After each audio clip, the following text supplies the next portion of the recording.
Your Excellency, the President of the Republic, Nana Dankwa Akufo-Addo, in whom I'm well pleased, the Honorable Minister of Education and other ministers here present, the Honorable Regional Minister, Chairman and members of the Governing Council of the University, immediate and past Vice Chancellors, Vice Chancellors of sister universities here present, past Pro-Vice Chancellors, Registrar, Nananum Provosts, Deans and Directors, Heads of Departments, staff and students of the university, distinguished invited guests, ladies and gentlemen joining us via online platforms across the globe.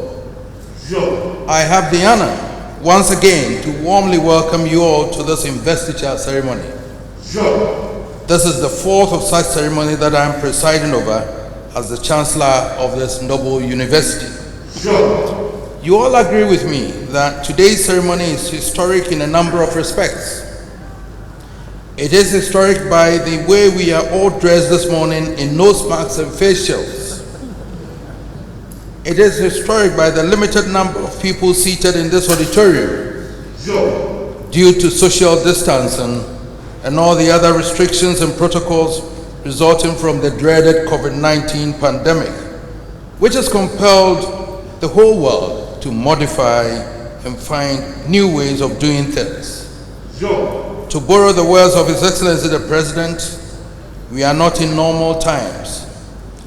And so this ceremony will be brief, and consequently, so will my address. What is peculiarly historic today is that KNUST, as an institution, has taken a giant step by appointing the first female Vice Chancellor after 69 years of existence.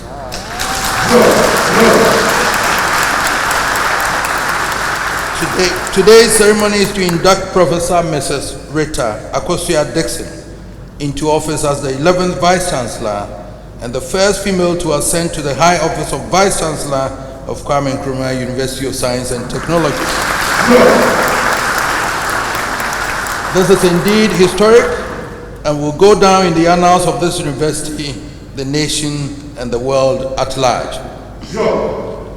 An investiture is an occasion to hope and promise to the future.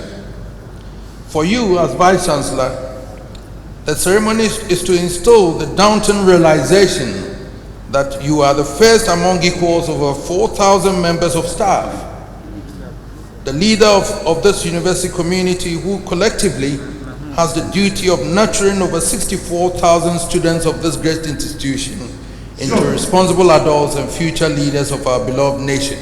Your Excellency, ladies and gentlemen, the process of appointing a Vice Chancellor was initiated by the Council on 2nd March 2020 through an announcement of the vacancy in the media. Applications were received and interviews conducted. The University Council at its 258th special meeting held on the 25th of June 2020 considered the report of the search committee and appointed my own granddaughter, full Professor of Pharmacognosy, Rita Akosua-Dixon, as the 11th Vice Chancellor. Akosua, you have made me proud.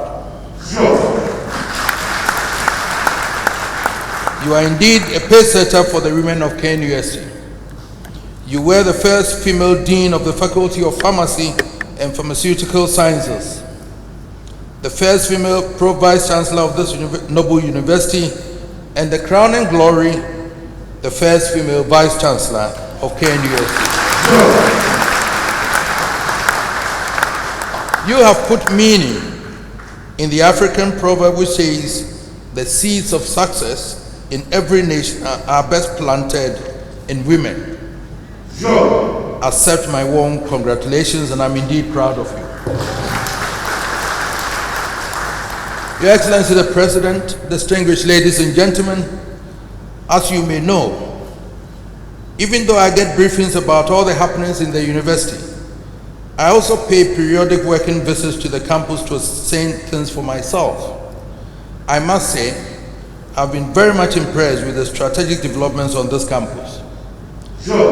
This notwithstanding, the KNUST Teaching Hospital project, which on completion will accelerate the education and training of medical and allied health professionals for health self-delivery in the country, has been on the drawing board from 2008, 12 years, which seems to be abandoned due to lack of funds.